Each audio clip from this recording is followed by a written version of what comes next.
The Select Committee to investigate the January 6th attack on the United States Capitol will be in order. Without objection, the chair is authorized to declare the committee in recess at any point. Pursuant to House Deposition Authority Regulation 10, the chair announces the committee's approval to release the deposition material presented during tonight's hearing.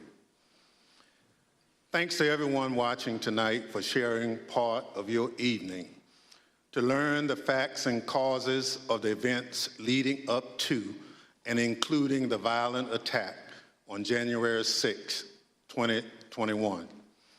Our democracy, electoral system, and country. I'm Benny Thompson, chairman of the January 6, 2021 committee.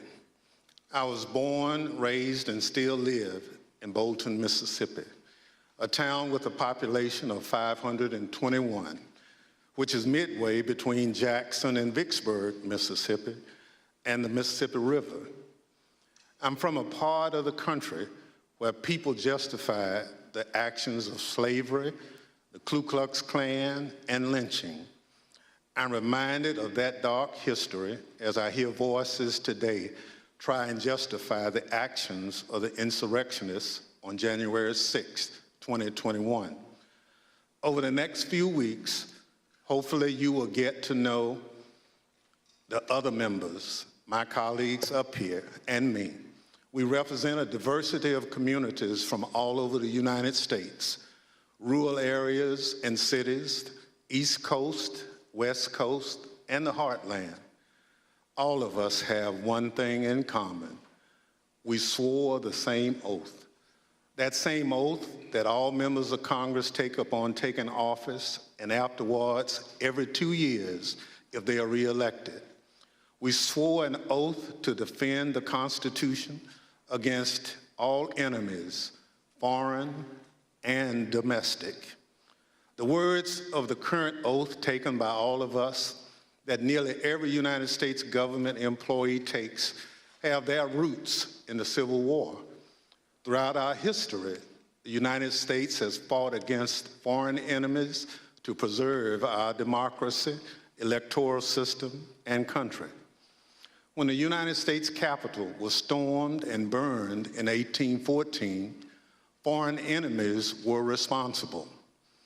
Afterward, in 1862, when American citizens had taken up arms against this country, Congress adopted a new oath to help make sure no person who had supported the rebellion could hold a position of public trust. Therefore, congresspersons and United States federal government employees were required for the first time to swear an oath to defend the Constitution against all enemies, foreign and domestic. That oath was put to test on January 6, 2021. The police officers who held the line that day honored their oath. Many came out of that day bloodied and broken. They still bear those wounds, visible and invisible. They did their duty. They repelled the mob and ended the occupation of the Capitol. They defended the Constitution against domestic enemies so that Congress could return, uphold our own oath, and count your votes to ensure the transfer of power, just as we've done for hundreds of years. But unlike in 1814, it was domestic enemies of the Constitution who stormed the Capitol and occupied the Capitol, who sought to thwart the will of the people, to stop the transfer of power. And so they did, so at the encouragement of the President of the United States. The President of the United States trying to stop the transfer of power, a precedent that had stood for 220 years, even as our democracy had faced its most difficult tests. Thinking back again to the Civil War in the summer of 1864, the President of the United States believed we would be doomed to his bid for re-election. He believed his opponent, General George McClellan, would wave the white flag when it came to preserving the Union. But even with that grim fate hanging in the balance, President Lincoln was ready to accept the will of the voters, come what may. He made a quiet pledge. He wrote down the words, "This morning, as for some days past, it seems exceedingly probable that this administration will not be reelected. Then it will be my duty to so cooperate with the president-elect. It will be my duty." Lincoln sealed that memo and asked his cabinet secretaries to sign it sight unseen. He asked them to make the same commitment he did, to accept defeat if indeed defeat was the will of the people, to uphold the rule of law, to do what every president who came before him did and what every president who followed him would do, until Donald Trump. Donald Trump lost the presidential election in 2020. The American people voted him out of office. It was not because of a rigged system. It was not because of voter fraud. Don't believe me? Hear what his former Attorney General had to say about it. I warn those who watching that this contains strong language. No, just what I've been through. I had 3 discussions with the president that I can recall. One was on November 23rd, one was on December 1st, and one was on December 14th. And I've been through sort of the give and take of those discussions. And in that context, I made it clear I did not agree with the idea of saying the election was stolen and putting out this stuff, which I told the president was bullshit. And, you know, I didn't want to be a part of it, and that's one of the reasons that went into me deciding to leave when I did. I observed, I think it was on December 1st, that, you know, how can you can't live in a world where the incumbent administration stays in power based on its view, unsupported by specific evidence, that there was fraud in the election. Bill Barr, on Election Day 2020, he was the Attorney General of the United States, the top law enforcement official in the country, telling the president exactly what he thought about claims of a stolen election. Donald Trump had his days in court to challenge the results. He was within his rights to seek those judgments. In the United States, law-abiding citizens have those tools for pursuing justice. He lost in the courts, just as he did at the ballot box. And in this country, that's the end of the line. But for Donald Trump, that was only the beginning of what became a sprawling, multi-step conspiracy aimed at overturning the presidential election, aimed at throwing out the votes of millions of Americans, your votes, your voice in our democracy, and replacing the will of the American people with his will to remain in power after his term ended. Donald Trump was at the center of this conspiracy, and ultimately, Donald Trump, the President of the United States, spurred a mob of domestic enemies of the Constitution to march down the Capitol and subvert American democracy. Any legal jargon you hear about seditious conspiracy, obstruction of an official proceeding, conspiracy to defraud the United States boils down to this.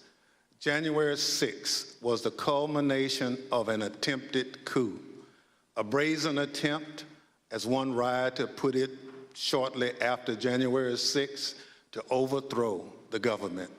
The violence was no accident. It represented Trump's last stand, most desperate chance to halt the transfer of power. Now, you may hear those words and think, this is just another political attack on Donald Trump by people who don't like him. That's not the case. My colleagues and I all wanted an outside independent commission to investigate January 6th, similar to what we had after 9/11. But after first agreeing to the idea, Donald Trump's allies in Congress put a stop to it. Apparently, they don't want January 6th investigated at all.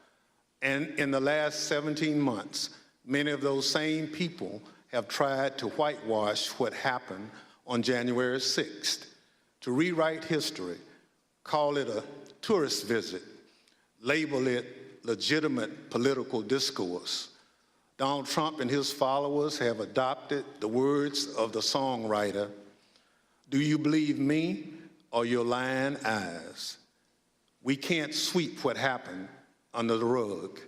The American people deserve answers. So I come before you this evening, not as a Democrat, but as an American who swore an oath to defend the Constitution. The Constitution doesn't protect just Democrats or just Republicans. It protects all of us, we the people. And this scheme was an attempt to undermine the will of the people.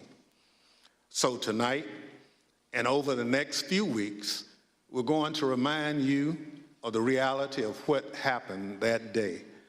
But our work must do much more than just look backwards. Because of our democracy remains in danger, the conspiracy to thwart the will of the people is not over. There are those in this audience who thirst for power but have no love or respect for what makes America great: devotion to the Constitution, allegiance to the rule of law, our shared journey to build a more perfect union. January 6th and the lies that led to insurrection have put 2.5 centuries of constitutional democracy at risk. The world is watching what we do here. America has long been expected to be a shining city on the hill, a beacon of hope and freedom, a model for others when we are at our best. How can we play that role when our house is in such disorder? We must confront the truth with candor, resolve, and determination. We need to show that we are worthy of the gifts that are the birthright of every American. That begins here, and it begins now, with a true accounting of what happened and what led to the attack on our Constitution and our democracy. In this moment, when the dangers of our Constitution and our democracy loom large, nothing could be more important. Working alongside the public servants on this dais has been one of the greatest honors of my time in Congress. It's been a particular privilege to count as a partner in this effort and to count as a friend the gentlewoman from Wyoming, Ms. Cheney. She's a patriot, a public servant of profound courage, of devotion to her oath and the Constitution. It's my pleasure to recognize Ms. Cheney for her opening statement. Thank you very much, Mr. Chairman, and let me echo those words about the importance of bipartisanship and what a tremendous honor it is to work on this committee. Mr. Chairman, at 6:01 p.m. on January 6th, after he spent hours watching a violent mob besiege, attack, and invade our Capitol, Donald Trump tweeted, but he did not condemn the attack. Instead, he justified it. "These are the things and events that happen," he said, "when a sacred landslide election victory is so unceremoniously and viciously stripped away from great patriots who've been badly and unfairly treated for so long." As you will see in the hearings to come, President Trump believed his supporters at the Capitol, and I quote, "We're doing what they should be doing." This is what he told his staff as they pleaded with him to call off the mob, to instruct his supporters to leave. Over a series of hearings in the coming weeks, you will hear testimony, live and on video, from more than half a dozen former White House staff in the Trump administration. all of whom were in the West Wing of the White House on January 6th. You will hear testimony that, quote, the president did not really want to put anything out, calling off the riot or asking his supporters to leave. You will hear that President Trump was yelling and, quote, really angry at advisors who told him he needed to be doing something more. And aware of the rioters' chance to hang Mike Pence, the president responded with this sentiment, quote, maybe our supporters have the right idea. Mike Pence, quote, deserves it. You will hear evidence that President Trump refused for hours to do what his staff, his family, and many of his other advisors begged him to do, immediately instruct his supporters to stand down and evacuate the Capitol. Tonight, you will see never-before-seen footage of the brutal attack on our Capitol, an attack that unfolded while a few blocks away, President Trump sat watching television in the dining room next to the Oval Office. You will hear audio from the brave police officers battling for their lives and ours, fighting to defend our democracy against a violent mob Donald Trump refused to call off. Tonight and in the weeks to come, you will see evidence of what motivated this violence, including directly from those who participated in this attack. You will see video of them explaining what caused them to do it. You will see their posts on social media. We will show you what they have said in federal court. On this point, there is no room for debate. Those who invaded our Capitol and battled law enforcement for hours were motivated by what President Trump had told them, that the election was stolen and that he was the rightful president. President Trump summoned the mob, assembled the mob, and lit the flame of this attack. You will also hear about plots to commit seditious conspiracy on January 6th, a crime defined in our laws as conspiring to overthrow, put down, or destroy by force the government of the United States, or to oppose by force the authority thereof. Multiple members of two groups, the Oath Keepers and the Proud Boys, have been charged with this crime for their involvement in the events leading up to and on January 6th. Some have pled guilty. The attack on our Capitol was not a spontaneous riot. Intelligence available before January 6th identified plans to, quote, invade the Capitol, occupy the Capitol, and take other steps to halt Congress's count of electoral votes that day. In our hearings to come, we will identify elements of those plans, and we will show specifically how a group of Proud Boys led a mob into the Capitol building on January 6th. Tonight, I am going to describe for you some of what our committee has learned and highlight initial findings you will see this month in our hearings. As you hear this, all Americans should keep in mind this fact. On the morning of January 6th, President Donald Trump's intention was to remain President of the United States, despite the lawful outcome of the 2020 election and in violation of his constitutional obligation to relinquish power. Over multiple months, Donald Trump oversaw and coordinated a sophisticated 7-part plan to overturn the presidential election and prevent the transfer of presidential power. In our hearings, you will see evidence of each element of this plan. In our second hearing, you will see that Donald Trump and his advisors knew that he had in fact lost the election. But despite this, President Trump engaged in a massive effort to spread false and fraudulent information to convince huge portions of the U.S. population that fraud had stolen the election from him. This was not true. Jason Miller was a senior Trump campaign spokesman. In this clip, Miller describes a call between the Trump campaign's internal data expert and President Trump a few days after the 2020 election. I was in the Oval Office, and at some point in the conversation, Matt Oskowski, who is the lead data person, was brought on, and I remember he delivered to the president pretty blunt terms that he was going to lose. And that was based, Mr. Miller, on Matt and the data team's assessment of the sort of county by county, state by state results as reported? Correct. Alex Cannon was one of President Trump's campaign lawyers. He previously worked for the Trump Organization. One of his responsibilities was to assess allegations of election fraud in November 2020. Here is one sample of his testimony discussing what he told White House Chief of Staff Mark Meadows.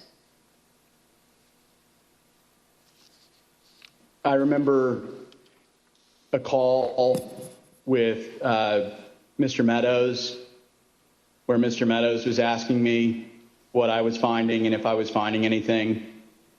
And I remember sharing with him that we weren't finding anything that would be sufficient to change the results in any of the key states. When was that conversation? Probably in November, mid to late November. I think it was before my child was born. And what was Mr. Meadows' reaction to that information? I believe the words he used were, "So there's no there there." There's no there. The Trump campaign's general counsel, Matt Morgan, gave similar testimony. He explained that all of the fraud allegations and the campaign's other election arguments taken together and viewed in the best possible light for President Trump could still not change the outcome of the election. President Trump's Attorney General Bill Barr also told Donald Trump his election claims were wrong. Repeatedly told the president in no uncertain terms that I did not see evidence of fraud and that would have affected the outcome of the election. And frankly, a year and a half later, I haven't seen anything to change my mind on that. Attorney General Barr also told President Trump that his allegations about Dominion voting machines were groundless. I saw absolutely zero basis for the allegations, but they were made in such a sensational way that they obviously were influencing a lot of people, members of the public, that there was this systemic corruption in the system and that their votes didn't count and that these machines controlled by somebody else were actually determining it, which was complete nonsense. And it was being laid out there. And I told them that it was crazy stuff and they were wasting their time on that. And it was doing a grave disservice to the country. But President Trump persisted, repeating the false Dominion allegations in public at least a dozen more times, even after his Attorney General told him they were, quote, complete nonsense. And after Barr's resignation on December 23rd, the acting Attorney General who replaced him, Jeff Rosen, and the acting deputy, Richard Donahue, told President Trump over and over again that the evidence did not support allegations he was making in public. Many of President Trump's White House staff also recognized that the evidence did not support the claims President Trump was making. This is the president's daughter commenting on Bill Barr's statement that the department found no fraud sufficient to overturn the election. How did that affect your perspective about the election when Attorney General Barr made that statement? It affected my perspective. I respect Attorney General Barr. So I accepted what he was saying. As you will hear on Monday, the president had every right to litigate his campaign claims, but he ultimately lost more than 60 cases in state and federal courts. The president's claims in the election cases were so frivolous and unsupported that the president's lead lawyer, Rudy Giuliani, not only lost the lawsuits, his license to practice law was suspended. Here's what the court said of Mr. Giuliani. Giuliani communicated demonstrably false and misleading statements to courts, lawmakers, and the public at large in his capacity as lawyer for former President Donald J. Trump and the Trump campaign in connection with Trump's failed effort at re-election in 2020. As you will see in great detail in our hearings, President Trump ignored the rulings of our nation's courts. He ignored his own campaign leadership, his White House staff, many Republican state officials. He ignored the Department of Justice and the Department of Homeland Security. President Trump invested millions of dollars of campaign funds purposely spreading false information, running ads he knew were false, and convincing millions of Americans that the election was corrupt and that he was the true president. As you will see, this misinformation campaign provoked the violence on January 6th. In our third hearing, you will see that President Trump corruptly planned to replace the Attorney General of the United States so the U.S. Justice Department would spread his false stolen election claims. In the days before January 6th, President Trump told his top Justice Department officials, quote, "Just say the election was corrupt and leave the rest to me and the Republican congressman." Senior Justice Department officials, men he had appointed, told him they could not do that because it was not true. So President Trump decided to replace them.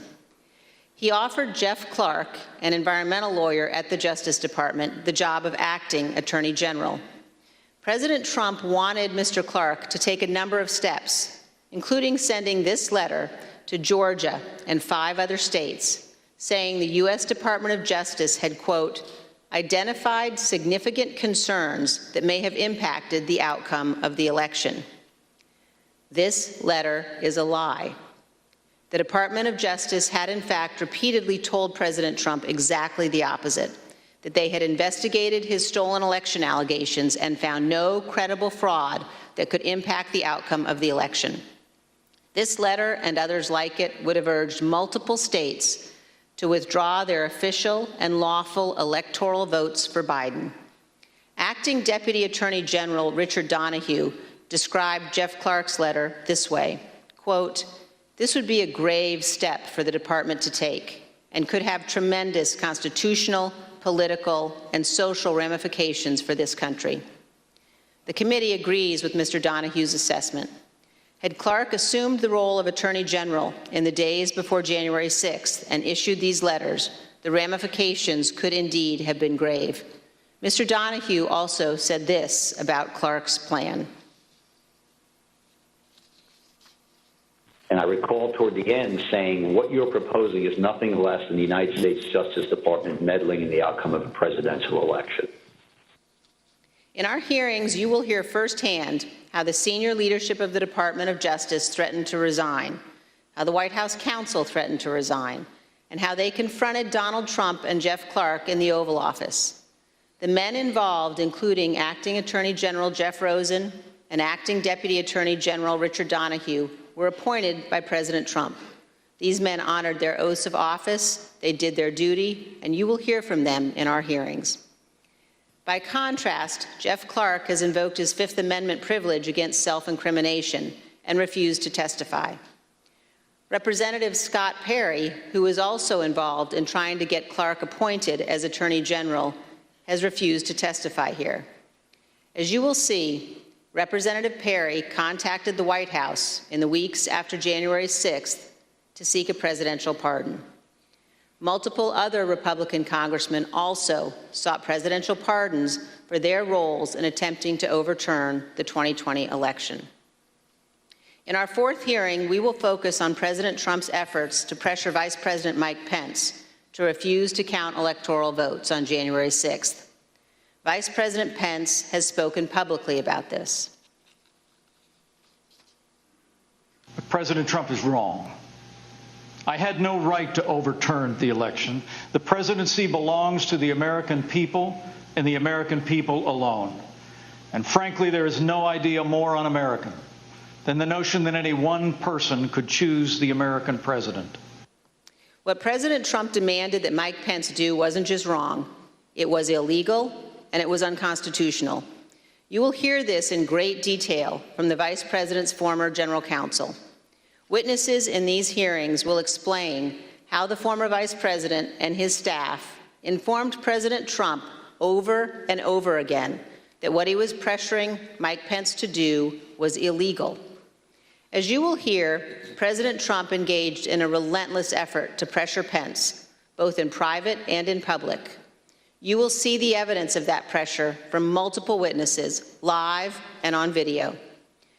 Vice President Pence demonstrated his loyalty to Donald Trump consistently over 4 years, but he knew that he had a higher duty to the United States Constitution. This is testimony from the Vice President's Chief of Staff. So I think the Vice President was proud of his 4 years of service, and he felt like much had been accomplished in those 4 years. And I think he was proud to have stood beside the President for all that had been done. But I think he ultimately knew that his fidelity to the Constitution was his first and foremost oath. And that's what he articulated publicly, and I think that that's what he felt.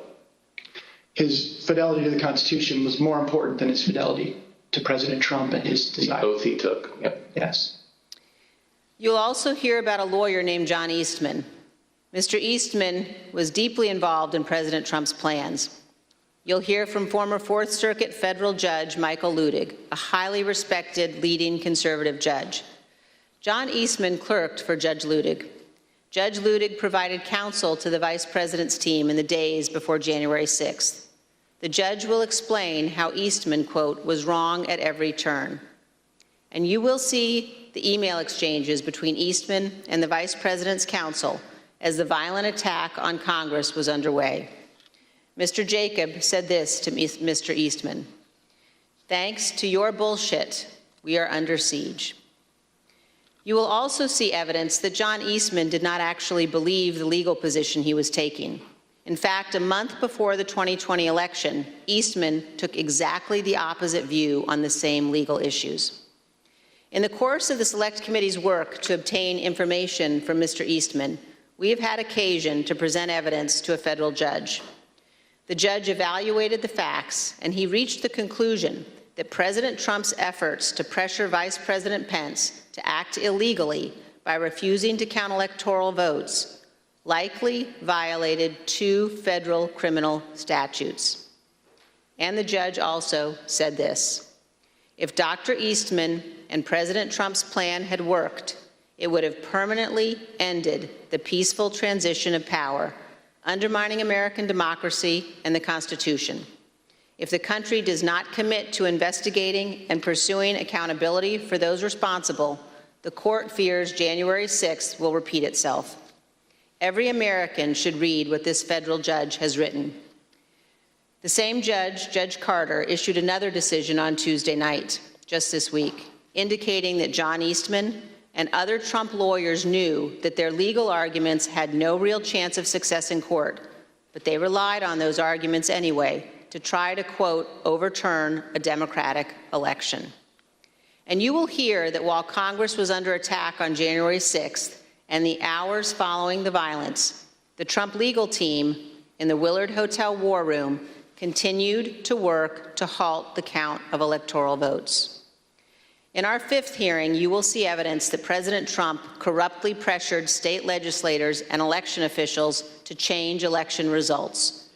You will hear additional details about President Trump's call to Georgia officials, urging them to, quote, find 11,780 votes, votes that did not exist, and his efforts to get states to rescind certified electoral slates without factual basis and contrary to law. You will hear new details about the Trump campaign and other Trump associates' efforts to instruct Republican officials in multiple states to create intentionally false electoral slates and transmit those slates to Congress, to the Vice President, and the National Archives, falsely certifying that Trump won states he actually lost. In our final 2 June hearings, you will hear how President Trump summoned a violent mob and directed them illegally to march on the United States Capitol.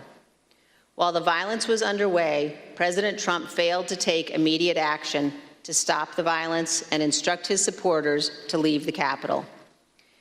As we present these initial findings, keep 2 points in mind. First, Our investigation is still ongoing, so what we make public here will not be the complete set of information we will ultimately disclose. And second, the Department of Justice is currently working with cooperating witnesses and has disclosed to date only some of the information it has identified from encrypted communications and other sources. On December 18, 2020, a group, including General Michael Flynn, Sidney Powell, Rudy Giuliani, and others, visited the White House. They stayed late into the evening. We know that the group discussed a number of dramatic steps, including having the military seize voting machines and potentially rerun elections. You will also hear that President Trump met with that group alone for a period of time before White House lawyers and other staff discovered the group was there and rushed to intervene. A little more than an hour after Ms. Powell, Mr. Giuliani, General Flynn, and the others finally left the White House, President Trump sent the tweet on the screen now, telling people to come to Washington on January 6th. Be there, he instructed them. We'll be wild. As you will see, this was a pivotal moment. This tweet initiated a chain of events. The tweet led to the planning for what occurred on January 6th, including by the Proud Boys, who ultimately led the invasion of the Capitol and the violence on that day. The indictment of a group of Proud Boys alleges that they planned, quote, to oppose by force the authority of the government of the United States. And according to the Department of Justice, on January 6, 2021, the defendants directed, mobilized, and led members of the crowd onto the Capitol grounds and into the Capitol, leading to the dismantling of metal barricades, the destruction of property, the breaching of the Capitol building, and the assaults on law enforcement. Although certain former Trump officials have argued that they did not anticipate violence on January 6th, the evidence suggests otherwise. As you will see in our hearings, the White House was receiving specific reports in the days leading up to January 6th, including during President Trump's Ellipse rally, indicating that elements in the crowd were preparing for violence at the Capitol. And on the evening of January 5th, the president's close advisor, Steve Bannon, said this on his podcast. All hell is going to break loose tomorrow. Just understand this. All hell is going to break loose tomorrow. As part of our investigation, we will present information about what the White House and other intelligence agencies knew and why the Capitol was not better prepared. But we will not lose sight of the fact that the Capitol Police did not cause the crowd to attack. And we will not blame the violence that day, violence provoked by Donald Trump, on the officers who bravely defended all of us. In our final hearing, you will hear a moment-by-moment account of the hours-long attack from more than half a dozen White House staff, both live in the hearing room and via videotaped testimony. There's no doubt that President Trump was well aware of the violence as it developed. White House staff urged President Trump to intervene and call off the mob. Here is a document written while the attack was underway by a member of the White House staff advising what the president needed to say. Quote, anyone who entered the Capitol without proper authority should leave immediately. This is exactly what his supporters on Capitol Hill and nationwide were urging the president to do. He would not. You will hear that leaders on Capitol Hill begged the president for help, including Republican leader McCarthy, who was, quote, scared, and called multiple members of President Trump's family after he could not persuade the president himself. Not only did President Trump refuse to tell the mob to leave the Capitol, he placed no call to any element of the United States government to instruct that the Capitol be defended. He did not call his Secretary of Defense on January 6th. He did not talk to his Attorney General. He did not talk to the Department of Homeland Security.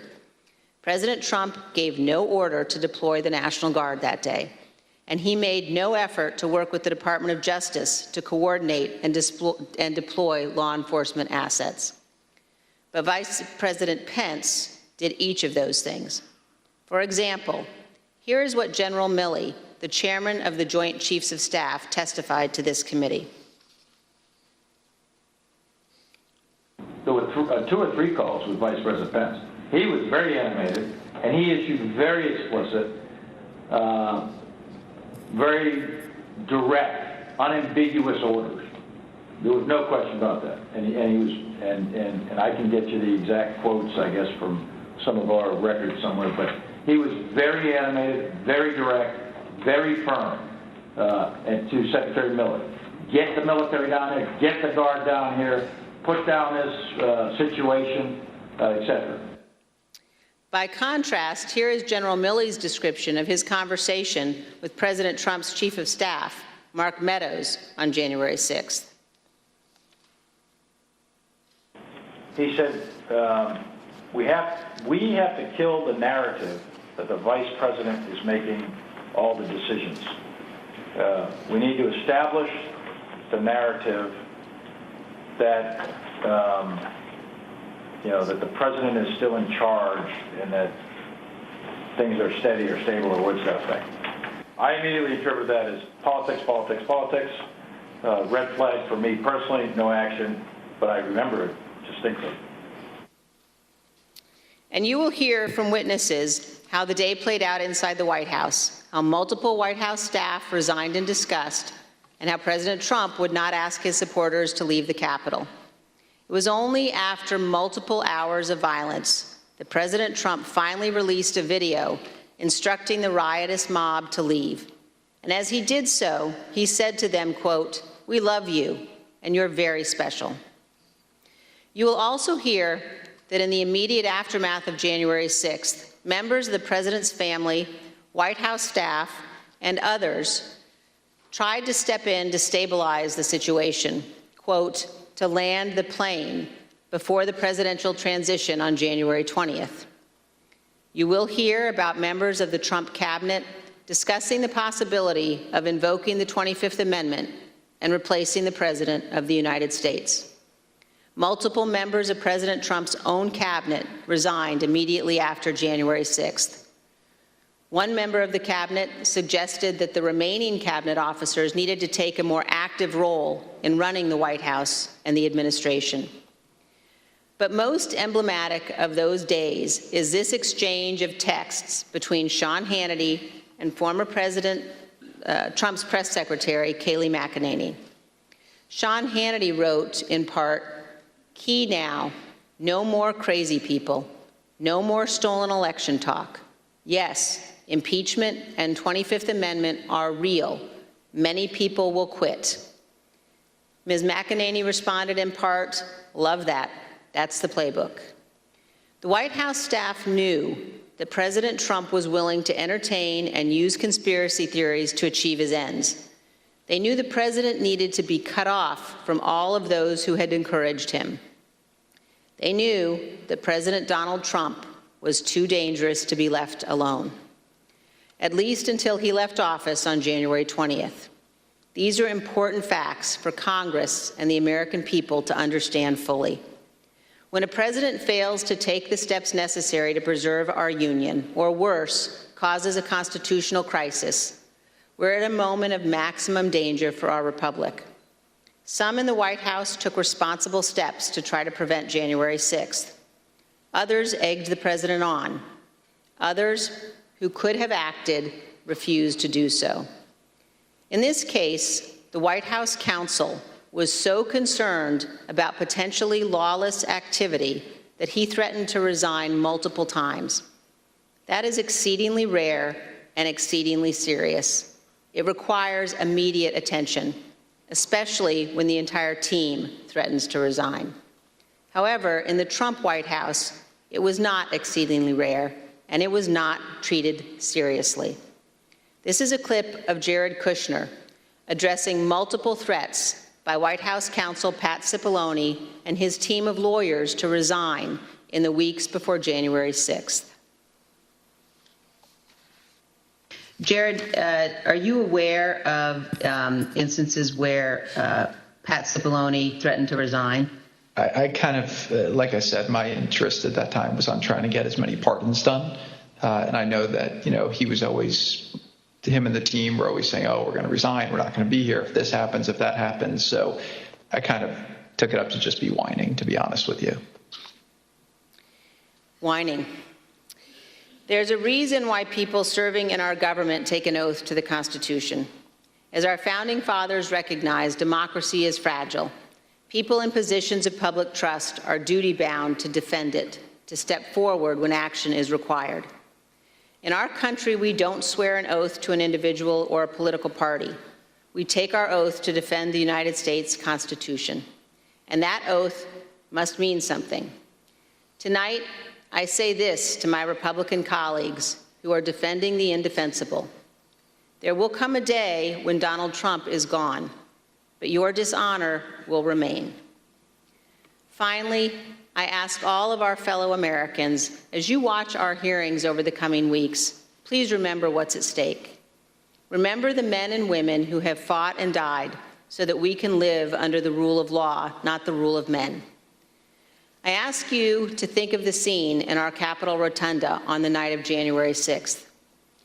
There, in a sacred space in our constitutional republic, the place where our presidents lie in state, watched over by statues of Washington and Jefferson, Lincoln and Grant, Eisenhower, Ford, and Reagan.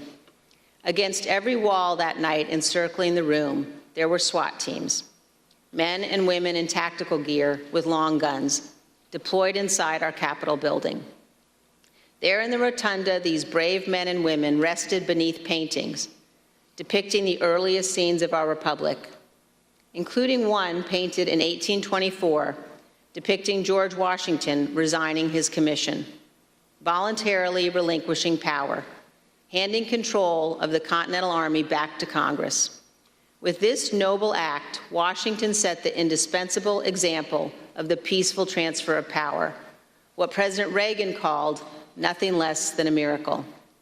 The sacred obligation to defend this peaceful transfer of power has been honored by every American president, except one. As Americans, we all have a duty to ensure that what happened on January 6th never happens again, to set aside partisan battles, to stand together to perpetuate and preserve our great republic. Thank you, Mr. Chairman. As we provide answers to American people about January 6th, it's important that we remember exactly what took place. That this was no tourist visit to the Capitol. Most of the footage we are about to play has never been seen. The Select Committee obtained it as a part of our investigation. This isn't easy to watch. I want to warn everyone that this video includes violence and strong language. Without objection, I include in the record a video presentation of the violence of January 6th. Proud of your boy! Proud of your boy! Proud of your boy! Yeah, just for awareness, be advised, there's probably about 300 Proud Boys. They're marching eastbound in this 400 block of kind of Independence, actually on the mall towards the United States Capitol. I am not allowed to say what's going to happen today because everyone's just going to have to watch for themselves. But it's going to happen. Something's going to happen. Whose streets? Our streets! Whose streets? Our streets! Whose streets? Our streets!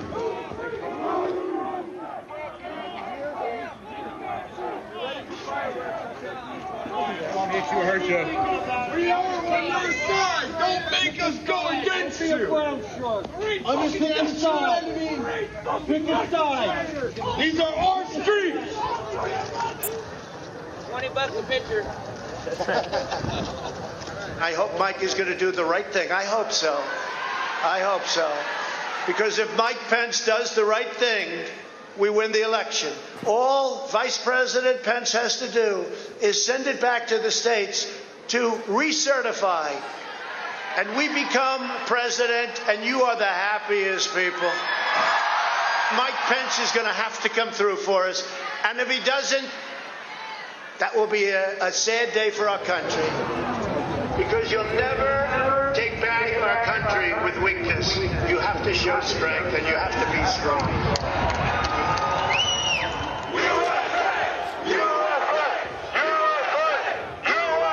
Cruiser 50, it does look like we're going to have an ad hoc march stepping off here. There's a crowd surge heading east. We love Trump! We love Trump! We love Trump! We love Trump! We love Trump! We love Trump! We love Trump! Mike Pence, I hope you're going to stand up for the good of our Constitution and for the good of our country. And if you're not, I'm going to be very disappointed in you. I will tell you right now.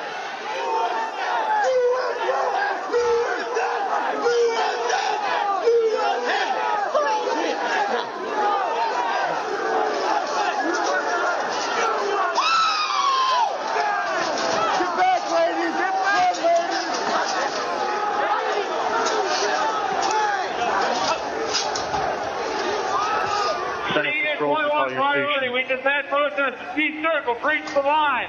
We need backup.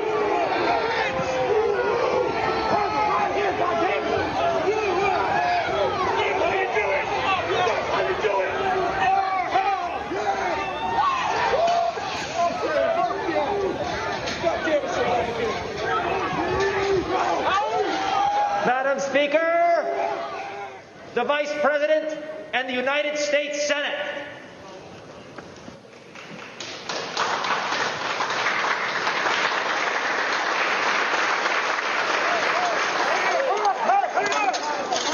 We're going to give riot warnings as soon as the outriders here. We're going to give riot warnings. We're going to try to get compliance, but this is now effectively a riot.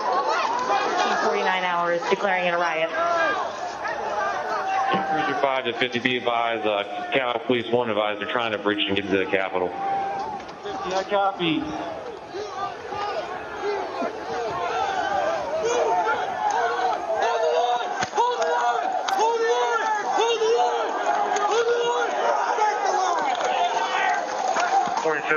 We're about 5 miles out. We're trying to make our way through all this.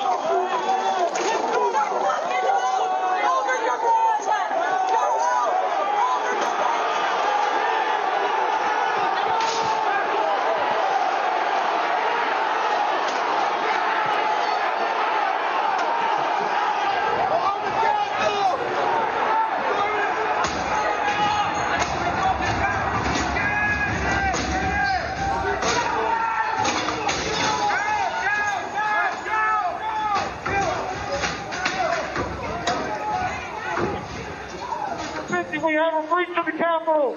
Breach of the Capitol to the upper level! Jack, be advised they're requesting additional resources on the east side as they've broken into that window and they're trying to kick it in.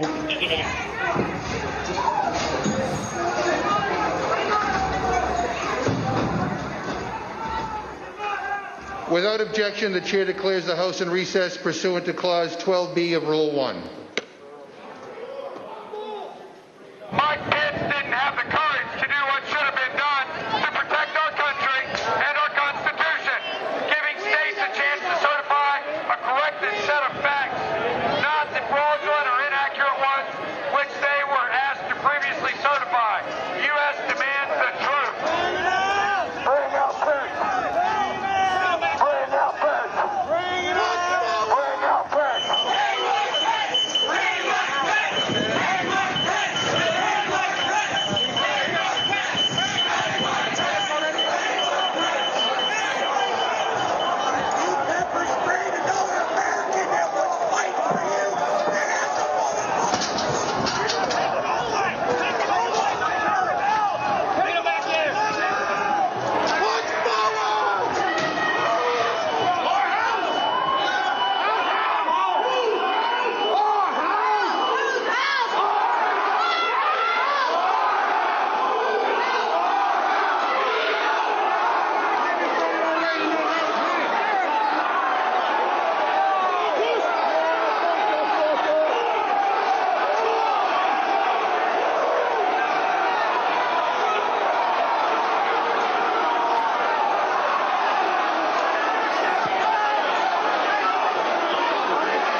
too many fucking people. Look at this fucking vantage point, man. We're fucked.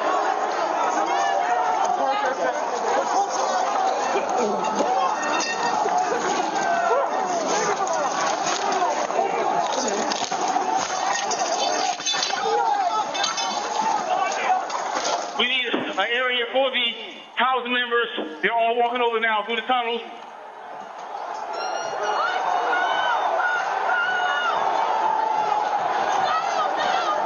We're trying to hold the upper deck. We are trying to hold the upper deck now. We need to hold the doors of the Capitol.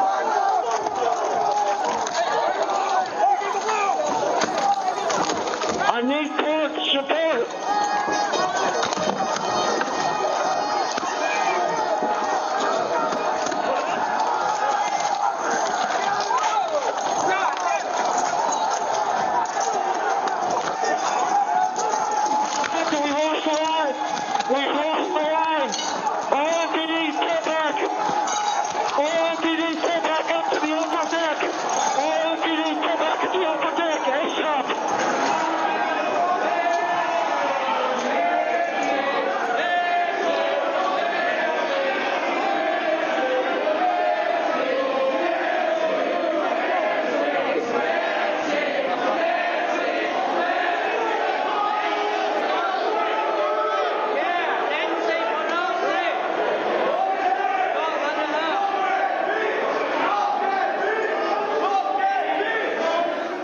Cruiser 50, be advised that Capitol Police is going to start moving their resources inside.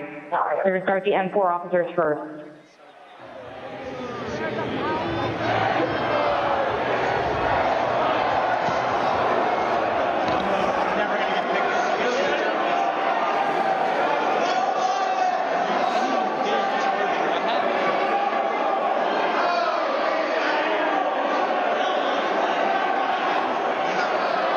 H208 with 4 members. The doors barricaded. There's people flooded the hallways outside. We have no way out. In fact, officers still remaining on the House floor, on the third floor, to use the subways themselves. It's time to evacuate so we can secure the members on the other side. Copy. It's up to us people now, the American people. What are you ready to do? One more time. What are you ready to do? And whatever it takes, I'll lay my life down if it takes. Absolutely. That's why we showed up today.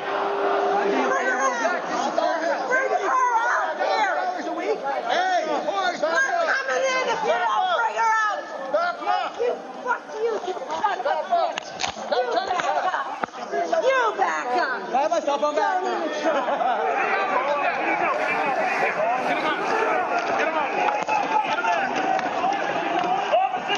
Get him up. He loves you. Get him up. Hold up. Get him up.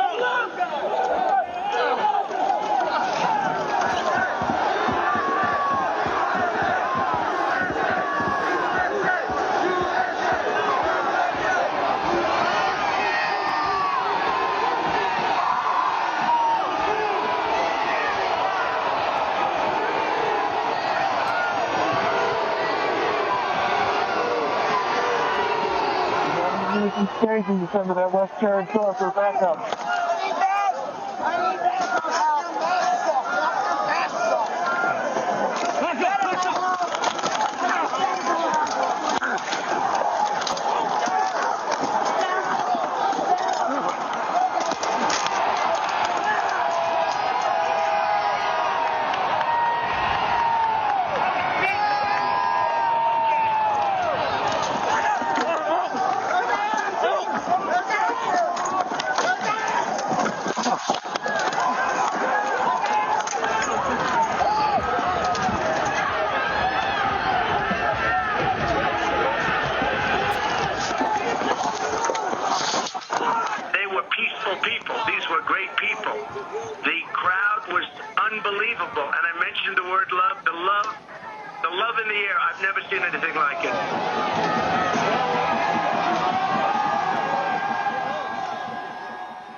Pursuant to the order of the committee of tonight, The chair declares the committee in recess for a period of approximately 10 minutes.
Go to the back. You too. Thanks.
committee will be in order.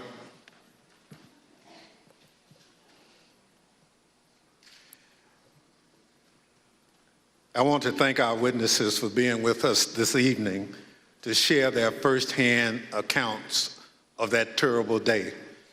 I know that some of the witnesses from our first hearing are in the room with us, along with some of the family members, friends, and widows of the officers who lost their lives as a result of the attack. Thank you all for being here for us and the American people. Officer Carolyn Edwards has been with the United States Capitol Police since 2017. On January 6th, Officer Edwards was assigned to the First Responder Unit, which serves as the first line of defense at the Capitol complex. She also served as a member of the Civil Disturbance Unit, a special subset of the uniformed division trained to respond to mass demonstration events. Officer Edwards is a graduate of the University of Georgia and currently is working on a master's degree in intelligence analysis from Johns Hopkins University. Nick Quisted is an acclaimed filmmaker whose credits include documenting stories from war zones in Afghanistan, Syria, and Iraq. On January 6th, Mr. Quickstead was working on a documentary about, quote, why Americans are so divided when Americans have so much in common, end quote. During that day, Mr. Quickstead interviewed and documented movements of the people around the Capitol, including the first moments of the violence against the Capitol Police and the chaos that ensued. I will now swear in our witnesses. The witnesses will please stand and raise your right hand. Do you swear and affirm under penalty of perjury that the testimony you're about to give is the truth, the whole truth, and nothing but the truth, so help you God?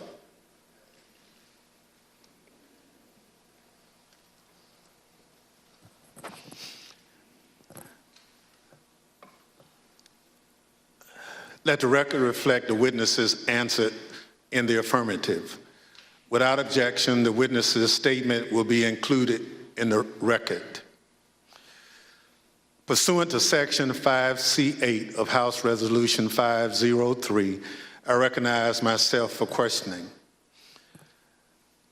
As you saw just a few minutes ago, the Proud Boys instigated the first breach of the Capitol just before 1:00 p.m., where rioters pushed over barricades near the Peace Circle at the foot of the Capitol.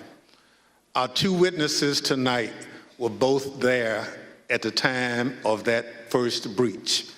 Officer Edwards was standing with other officers behind a line of bike racks that marked the perimeter of the Capitol grounds. She bravely tried to prevent an angry crowd from advancing on the Capitol. Unfortunately, she was overrun and knocked unconscious as the crowd advanced on the Capitol. Mr. Quickstead was a few yards away from Officer Edwards, taking footage of the Proud Boys as part of his work on a documentary film. Most of his footage has never been shown publicly before we shared it this evening. Officer Edwards, I'd like to start by asking if you could tell us why you believe it's important for you to share your story this evening with the committee and the American public. Please, your microphone. Well, thank you, Mr. Chairman. I really appreciate it, and thank you to the committee for having me here to testify. I was called a lot of things on January 6, 2021 and the days thereafter. I was called Nancy Pelosi's dog, called incompetent, called a hero, and a villain. I was called a traitor to my country, my oath, and my Constitution. In actuality, I was none of those things. I was an American, standing face to face with other Americans, asking myself how many times, many times, how we had gotten here. I had been called names before, but never had my patriotism or duty been called into question. I, who got up every day, no matter how early the hour or how late I got in the night before, to put on my uniform and to protect America's symbol of democracy. I, who spent countless hours in the baking sun and freezing snow to make sure that America's elected officials were able to do their job. I, whose literal blood, sweat, and tears were shed that day defending the building that I spent countless holidays and weekends working in. I am the proud granddaughter of a Marine that fought in the Battle of the Chosin Reservoir in the Korean War. I think of my papa often in these days, how he was so young and thrown into a battle he never saw coming, and answered the call at a great personal cost. How he lived the rest of his days with bullets and shrapnel in his legs, but never once complained about his sacrifice. I would like to think that he would be proud of me, proud of his granddaughter that stood her ground that day and continued fighting, even though she was wounded, like he did many years ago. I am my grandfather's granddaughter, proud to put on a uniform and serve my country. They dared to question my honor. They dared to question my loyalty. And they dared to question my duty. I'm a proud American, and I will gladly sacrifice everything to make sure that the America my grandfather defended is here for many years to come. Thank you. Officer Edwards, your story and your service is important, and I thank you for being here tonight. Ms. Quickstead, I also like to ask you to introduce yourself. Can you tell us how you found yourself in Washington, D.C. on January 6, 2021? Good evening, Chair and Madam Vice Chair. Thank you for the introduction. As stated in the winter of 2020, I was working on a documentary. As part of that documentary, I filmed several rallies in Washington, D.C. on December the 11th and December the 12th. And I learned there would be a rally on the Mall on January 6th. So my 3 colleagues and I came down to document the rally. According to the permit of the event, there was going to be a rally at the Ellipse. We arrived at the Mall and observed a large contingent of Proud Boys marching towards the Capitol. We filmed them, and almost immediately I was separated from my colleagues. I documented the crowd turn from protesters to rioters to insurrectionists. I was surprised at the size of the group, the anger and the profanity. And for anyone who didn't understand how violent that event was, I saw it, I documented it, and I experienced it. I heard incredibly aggressive chanting, and I subsequently shared that footage with the authorities. I'm here today pursuant to a House subpoena. Thank you so much. Thank you, Mrs. Quested. The Select Committee has conducted extensive investigative work to understand what led the Proud Boys and other rioters to the Capitol on January 6th. We've obtained substantial evidence showing that the President's December 19th tweet calling his followers to Washington, D.C. on January 6th energized individuals from the Proud Boys and other extremist groups. I'd like to play a brief video highlighting some of this evidence. My name is Marcus Childress, and I'm an investigative counsel for the Select Committee to investigate the January 6th attack on the United States Capitol. What do you want to call them? Give me a name. Give me a white name. Supremacists and white supremacists. Like me to condemn? White supremacists and right Proud Boys, stand back and stand by. After he made this comment, Enrique Terrio, then chairman of the Proud Boys, said on Parler, "Standing by, sir." During our investigation, we learned that this comment during the presidential debate actually led to an increase in membership from the Proud Boys. Would you say that Proud Boys members increased after after the stand back, stand by comment? Exponentially. I'd say tripled probably, with the potential for a lot more eventually. And did you ever sell any stand back and stand by merchandise? One of the vendors on my page actually beat me to it, but I wish I would have made a stand back, stand by shirt. On December 19th, President Trump tweeted about the January 6th rally and told attendees, "Be there, we'll be wild." Many of the witnesses that we interviewed were inspired by the president's call and came to D.C. for January 6th. But the extremists, they took it a step further. They viewed this tweet as a call to arms. A day later, the Department of Justice describes how the Proud Boys created a chat called the Ministry of Self-Defense Leadership Chat. In this chat, the Proud Boys established a command structure in anticipation of coming back to D.C. on January 6th. The Department of Justice describes Mr. Tarrio coming into possession of a document called the 1776 Returns, which describes individuals occupying key buildings around the United States Capitol. The Oath Keepers are another group that the committee investigated. You better get your ass to D.C., folks, this Saturday. Yeah, if you don't, there'll be no more Republic. But we're not going to let that happen. It's not even an if. It's either President Trump is encouraged and bolstered and strengthened to do what he must do, or we wind up in a bloody fight. We all know that. The fight's coming. The Oath Keepers began planning to block the peaceful transfer of power shortly after the November 3rd election. And according to the Department of Justice, Stuart Rhodes, the Oath Keepers leader, said to his followers that we were not going to get through this without a civil war. In response to the December 19th, 2020 tweet by President Trump, the Oath Keepers focused on January 6th in Washington, D.C. In response to the tweet, one member, the president of the Florida chapter, put on social media, "The president called us to the Capitol. He wants us to make it wild." The goal was for the Oath Keepers to be called to duty so that they could keep the president in power, although President Trump had just lost the election. The committee learned that the Oath Keepers set up quick reaction forces outside of the city in Virginia where they stored arms. The goal of these quick reaction forces was to be on standby just in case President Trump invoked the Insurrection Act. Did the Oath Keepers ever provide weapons to members? I'm going to decline to answer that and put them at grounds for due process grounds. In footage obtained by the committee, we learned that on the night of January 5th, Enrique Tarrio and Stuart Rhodes met in a parking garage in Washington, D.C. There's mutual respect there. I think we're fighting the same fight, and I think that's what's important.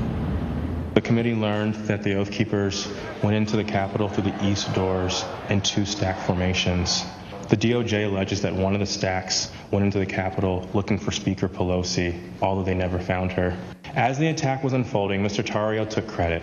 In documents obtained by the Department of Justice, Mr. Tarrio said in an encrypted chat, "Make no mistake, and we did this."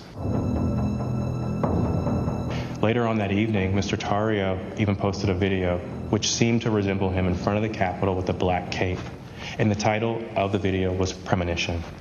The evidence developed by the Select Committee and the Department of Justice highlights how each group participated on the attack on the Capitol on January 6th. In fact, the investigation revealed that it was individuals associated with the Proud Boys who instigated the initial breach at the Peace Circle at 12:53 p.m.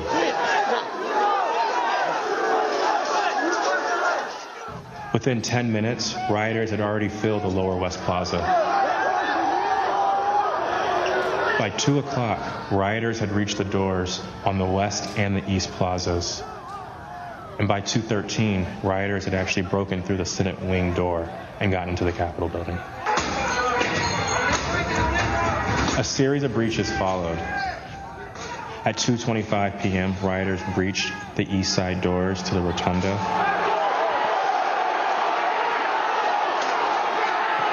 And then right after 2:40 p.m., rioters breached the east side doors near the Ways and Means room.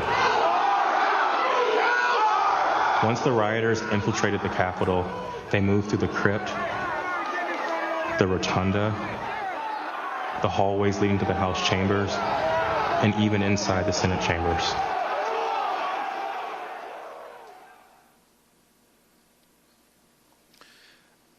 Individuals associated with two violent extremist groups have been charged with seditious conspiracy in connection with the January 6th attack. One is the Oath Keepers. They are a group of armed anti-government extremists. The other group is the Proud Boys. They promote white supremacist beliefs and have engaged in violence with people they view as their political enemies. Members of both groups have already pled guilty to crimes associated with the January 6th attack. Mr. Quested, as part of the documentary you've been filming, you gained access to the Proud Boys and their leader, Enrique Tarrio. Your crew filmed them in Washington, D.C. on the evening of January 5th and then on January 6th. On January 5th, the night before the attack, you were with the head of the Proud Boys, Mr. Tarrio, in Washington, D.C. on the evening of January 5th and then on January 6th. On January 5th, the night before the attack, you were with the head of the Proud Boys, Mr. Tarrio, in Washington, D.C.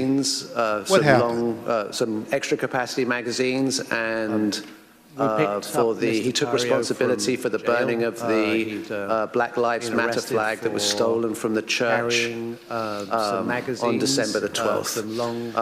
We were attempting to get an interview with Mr. Tarrio. We had no idea of any of the events that were going to subsequently happen.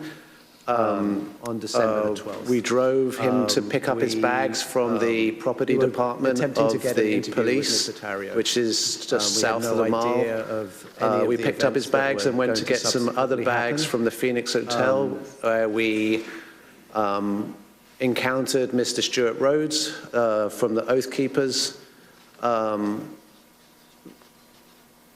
By the time I'd gone to park the car, my colleague was saying, who'd got into the car with Mr. Tarrio, that they had moved to a location around the corner, the parking garage of the Hall of Legends, I believe.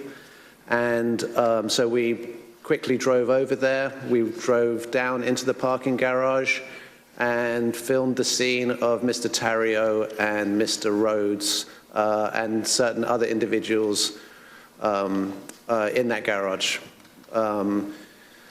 We then continued to follow Mr. Tarrio. There was some discussion about where he was going to go. He ended up going towards a hotel in Baltimore, and we conducted an interview with him in the hotel room.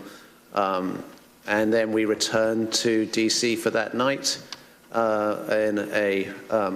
and what was interesting that night actually was that was the first indication that DC was much more busy than it had been any other time we'd been here, because we couldn't get into the hotels we wanted to, and we ended up at a hotel that, was not as satisfactory as we would have hoped. Thank you. So what you're saying is you filmed the meeting between Mr. Tarrio and Oath Keepers leader Stuart Rhodes, right? Indeed. You couldn't hear what was said, but according to the Justice Department indictment of Mr. Tarrio, a participant referenced the Capitol. Now, on the morning of January 6th, you learned the Proud Boys would gather near the rally scheduled to take place near the White House.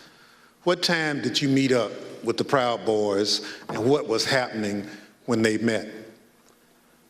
We met up with the Proud Boys somewhere around 10:30 a.m. and they were starting to walk down the mall easterly direction towards the Capitol. There was a large contingent, more than I had expected, and I was confused to a certain extent why we were walking away from the president's speech, because that's what I felt we were there to cover. So at 10:30 a.m., that's early in the day. That's even before President Trump had started speaking. Am I correct? Yes, sir. So how many Proud Boys would you estimate were marching together to the Capitol? A couple of hundred. Potentially, yeah, I'd say a couple of hundred Proud Boys were marching towards the Capitol at that point. At the time, was the area heavily guarded?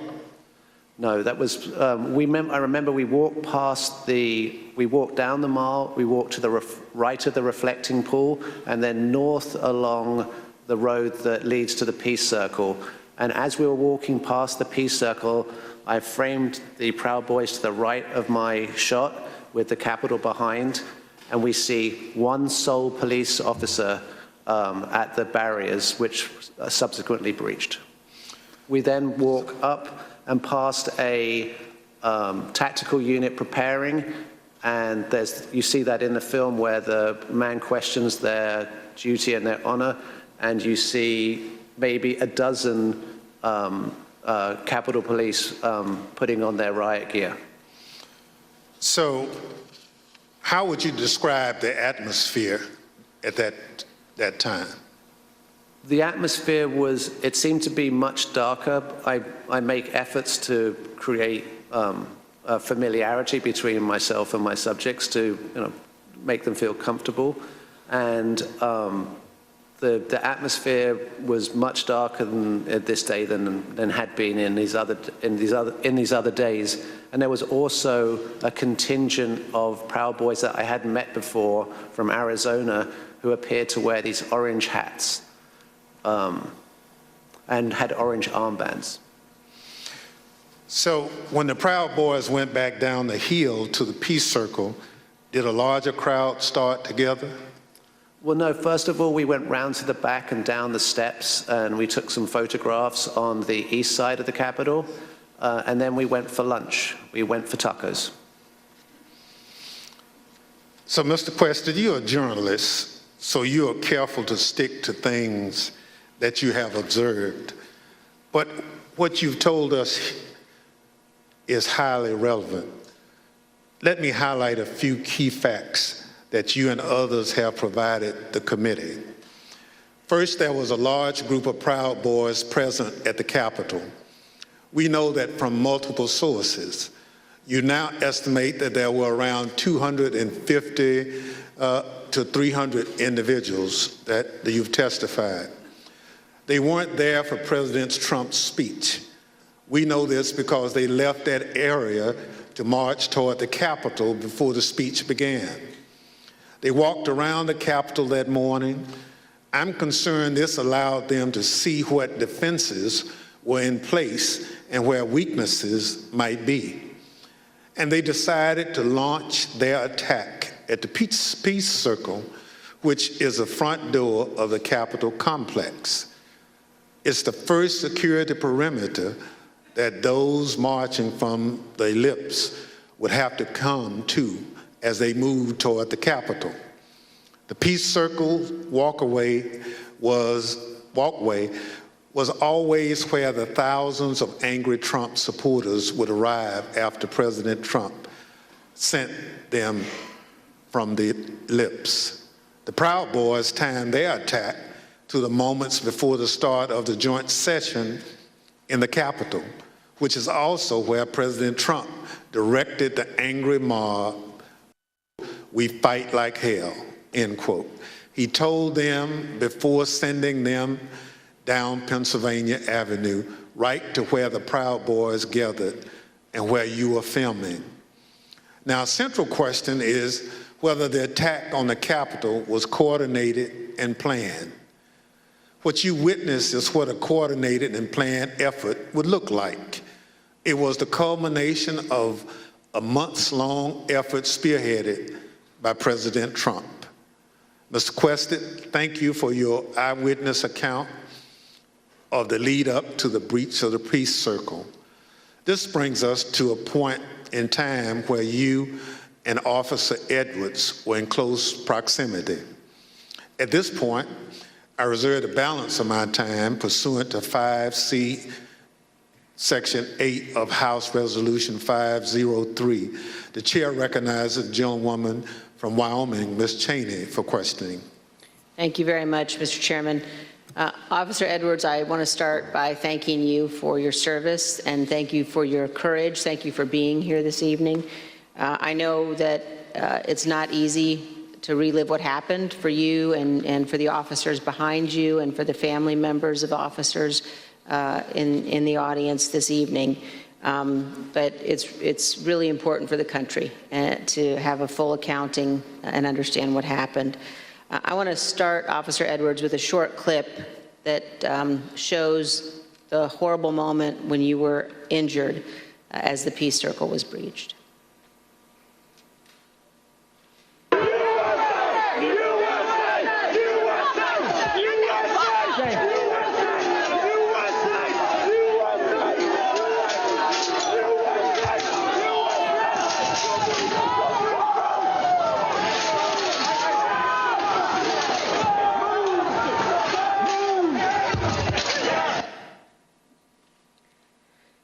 Officer Edwards, can you describe the crowd that had assembled at the Peace Circle as you and your fellow officers stood behind and guarded the bike racks at the Peace Circle?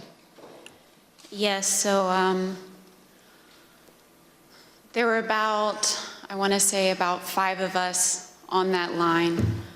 And there was our bike rack, and then at the bottom of the Pennsylvania Avenue walkway, or right by Peace Circle, there was another bike rack. And so the crowd had kind of gathered there. It was the crowd led by Joseph Biggs, and they were mostly in civilian clothes. There were some who had military fatigues on. We could see people with bulletproof vests on, things like that.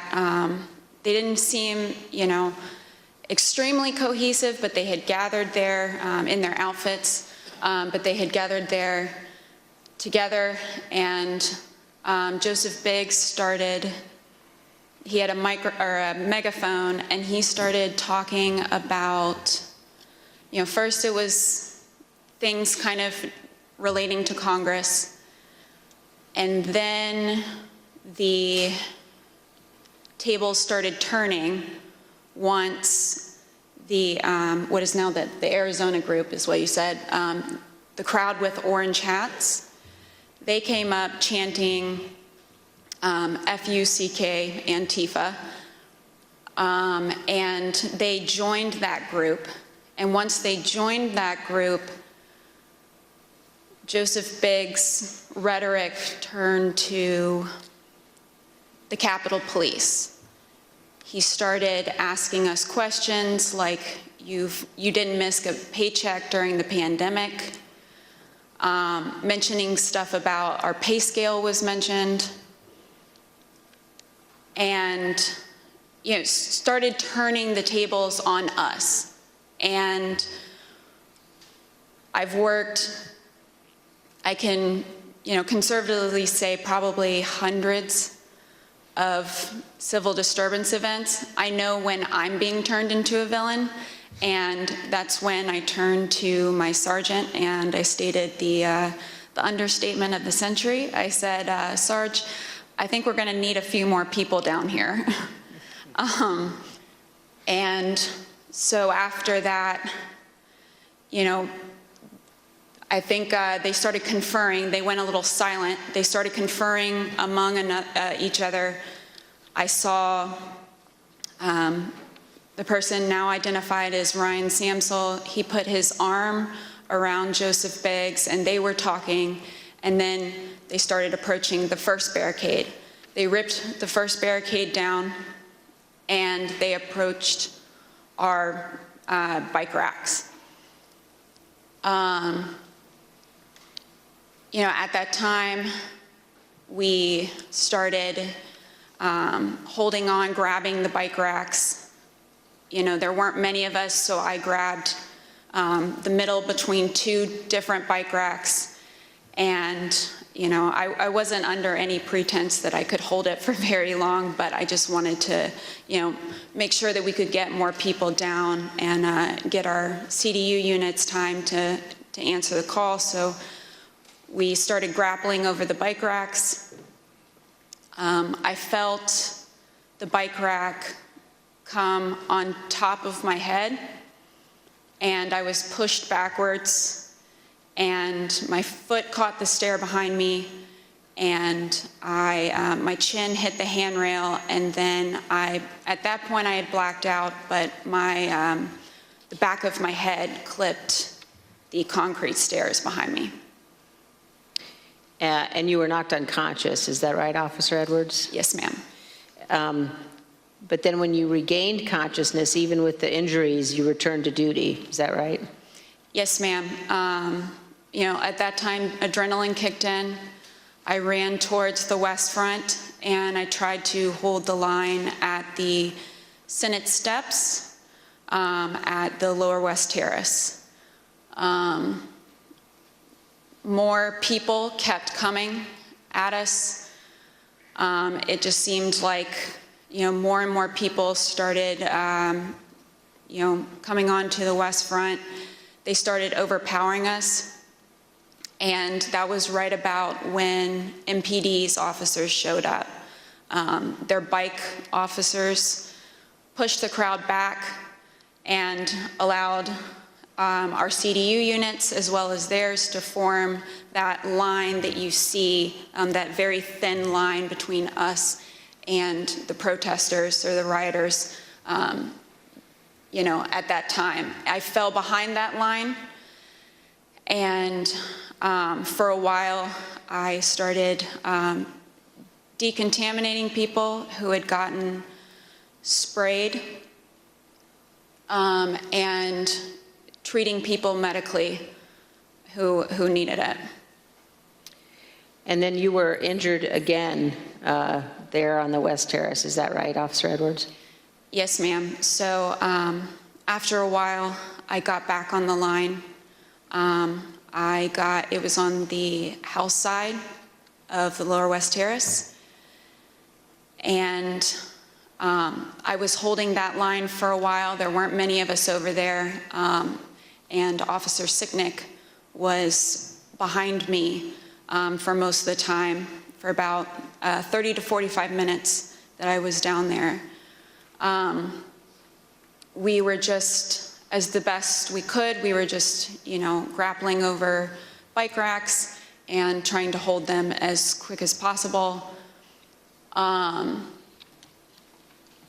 of a sudden, I see movement to the left of me, and I turned, and it was Officer Sicknick with his head in his hands.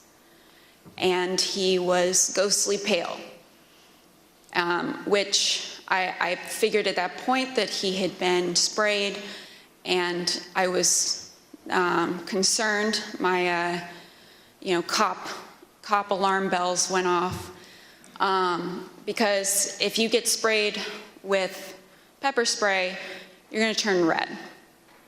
He turned just about as pale as this sheet of paper. And so I looked back to see what had hit him, what had happened, and that's when I got sprayed in the eyes as well. I was taken to be decontaminated by another officer, but we didn't get the chance because we were then tear gassed. And we are going to play just a brief clip of that moment that you've just described, Officer Edwards.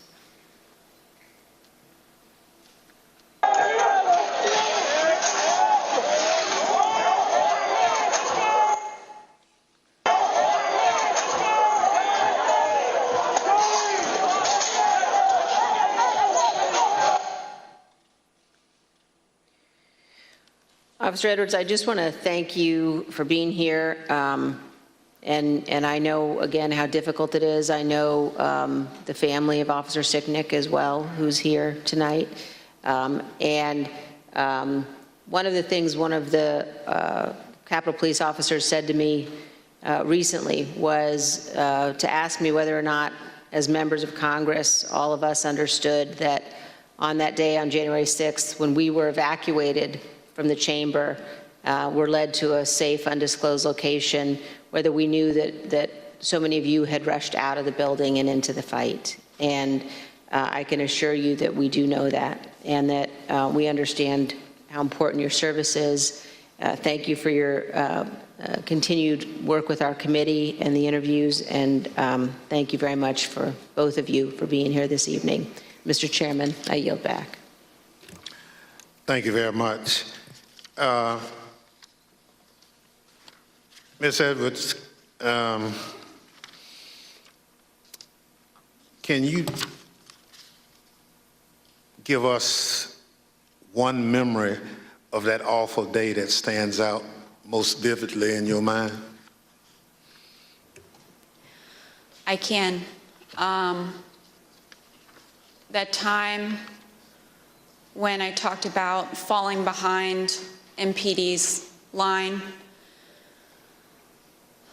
I remember because I had been kind of shielded away because I was holding those stairs, so I wasn't able to really see what was going on over here. When I fell behind that line and I saw, I can just remember my breath catching in my throat because what I saw was just a war scene. It was something like I'd seen out of the movies. I couldn't believe my eyes. There were officers on the ground, you know, they were bleeding, they were throwing up, they were, you know, they had, I mean, I saw friends with blood all over their faces. I was slipping in people's blood. You know, I was catching people as they fell. You know, it was carnage. It was chaos.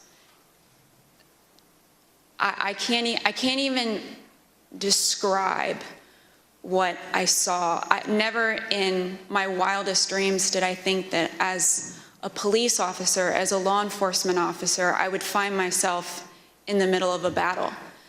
You know, I'm trained to detain, you know, a couple of subjects and handle a crowd, but I'm not combat trained.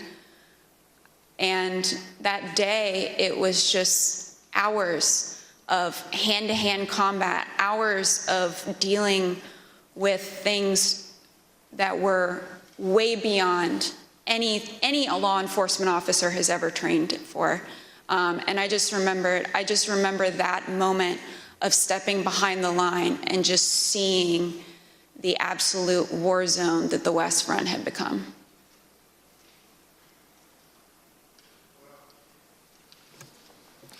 Let me thank you for your service and obviously your bravery that you have told the world about tonight. It's unfortunate that you had to defend the Capitol from fellow Americans. None of us would ever think that that would have to happen, but it did. So let me thank our witnesses for joining us tonight and sharing their experiences with America. Throughout my chairmanship of this committee, I've continuously vowed that this committee will ensure a comprehensive account of the heroic acts on January 6th, and that we will follow the facts wherever they lead.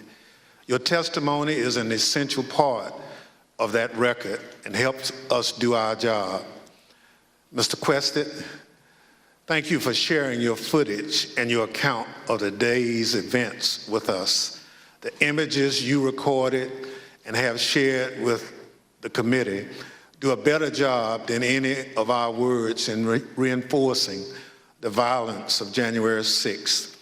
We hope that the power of your footage help encourage all Americans to consider how citizens with so much in common could viciously brawl at the seat of their democratic government. Officer Edwards, thank you for your brave service, as I indicated, on January 6th, and all you did to protect us, and most importantly, our democracy. If you and your fellow officers hadn't held the line against those violent insurrectionists, we can only imagine the disaster that would have ensued. Your heroism in the face of danger is admirable, and your will to continue to protect and serve despite your serious injuries should be an inspiration to all of us. We wish you a continued recovery and look forward to seeing you back in uniform sometime soon. The members of the Select Committee may have additional questions for tonight's witnesses, and we ask that you respond expeditiously in writing to those questions. Without objections, members will be permitted 10 business days to submit statements for the record, including opening remarks and additional questions for the witnesses. The witnesses have just told us what they heard the rioters saying while they stormed the Capitol on that day. Now we're going to hear it from the rioters themselves. Without objection, I include in the record a video presentation.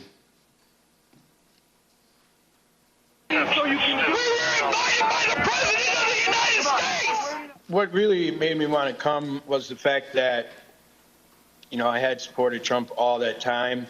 I did believe, that the election was being stolen, and Trump asked us to come. He personally asked for us to come to D.C. that day.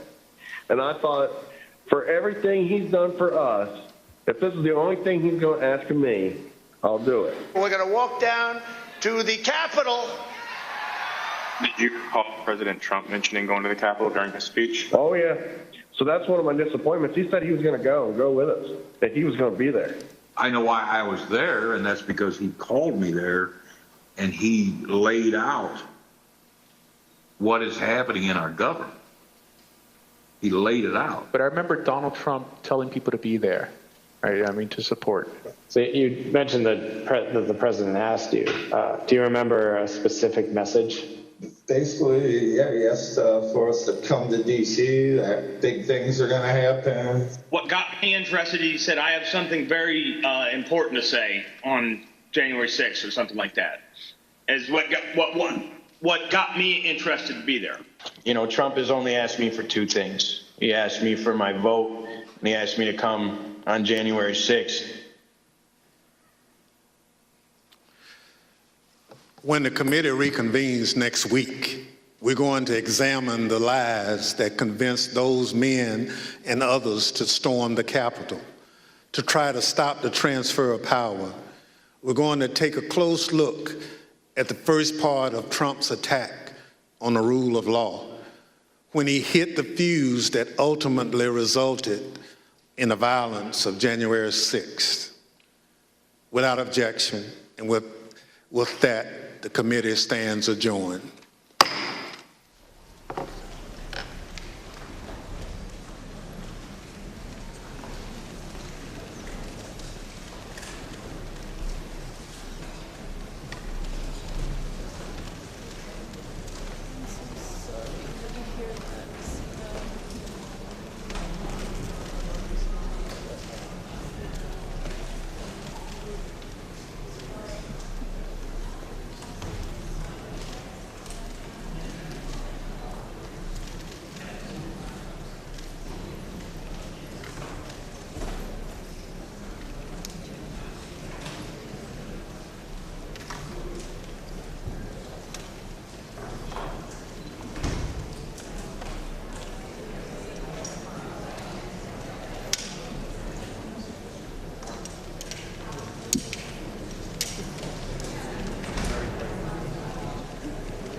We're putting the evidence out there.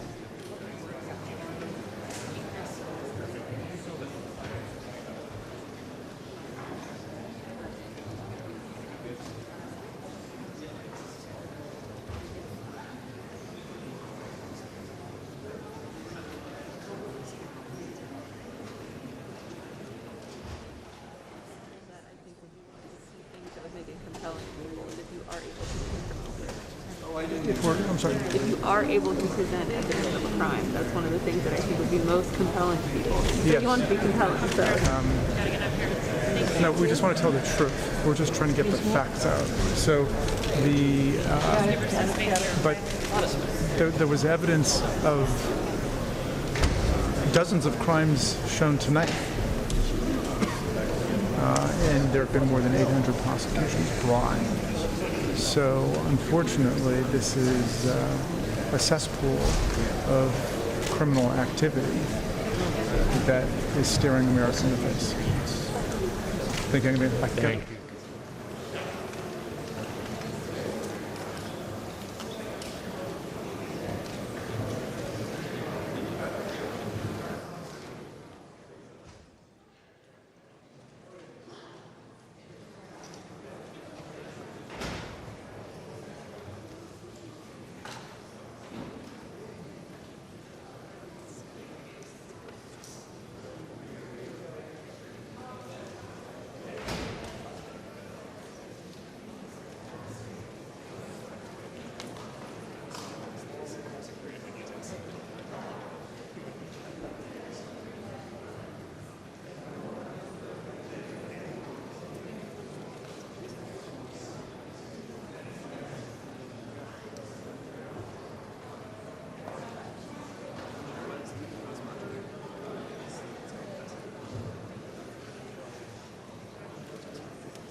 man. Nice to see you.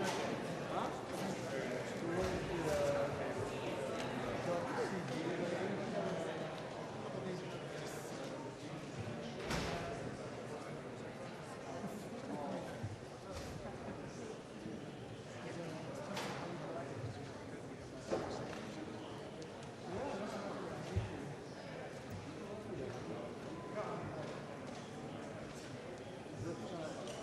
She's very, very close. No, I know. Yeah. All right, man. Thanks again. Yeah, I'll go back to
questions or the committee to wire?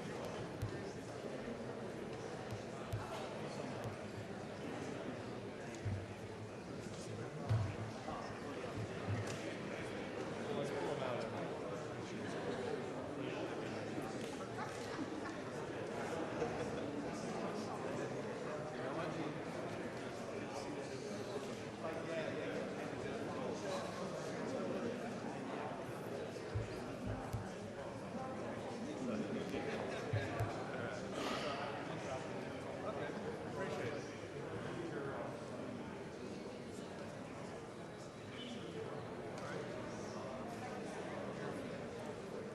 I'm glad we put this signature. So just let me know the signature.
I know, because I'll be here Saturday, Sunday.